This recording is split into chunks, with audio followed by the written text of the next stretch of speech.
Čau, Armand! Klau, pastāsti, kas tev šeit ir parādījies?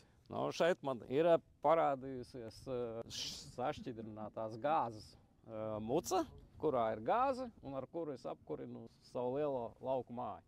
Bet tev taču bija uz malkas apkur, kāpēc tu pārgāzi gāzi? Dūmu smaka mājās, oglis, no ogliem tas malnums un arī ogļu dūmi. Nu, apnika vienkārši un izdomāja, ka man pietiek un kad ir 21. gadsimts un pietiek ogliem staipīties, kad ir jaunas tehnoloģijas, kas ir stabilas un drošas un līdz ar to izdomāju, ka es labāk uzlikšu gāzi.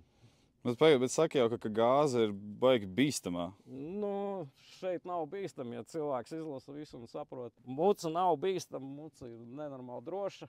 Kaut kā mucā zemspiediens stāv, bet nekas notikt nevar, jo tālāk uz māju aiziet visu zemspiedienu, un tad tur vispār nekāda problēma nav.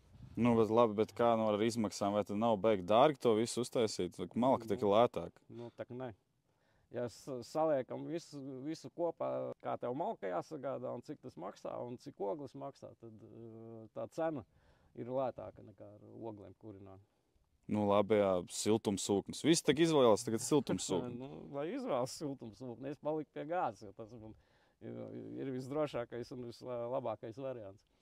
Nu, bet uzstādīt šādu balonu, tas ir vienīgais variants. Man, piemēram, negribētos, lai viņš tā kā nāk ārā. Jo, kāpēc ne? Intergās, ar kur uzrakstīts, viņi piedāvā visādus variantus. Ir zemē ierokam, kuru neredzēs. Es izvēlējos šādu, kas ir virs zemes. Nu, labi, kā tu viņu uzpildi? Tev pašam tad jāprasa, viņu jāuzpildi? Man vispār nav problēma. Intergās visu redz un atbrauc un uzpildi, tā, kad muca paliek jau tukšāk. Tur ir kaut kāds sensors vai kā? Gan muca ir 3 devēji, gan pie mājas man stāv gāzes skaitītājs, pēc kura redzēt, cik es esmu nokurinājis gāzi. Un tad sanāk, tev jāmaksā tikai par to, cik tu nokurini? Jā, tikai un vienīgi. Nu, te jau izklausās baigi labi īstenībā. Protams, es tikai maksāju par gāzi.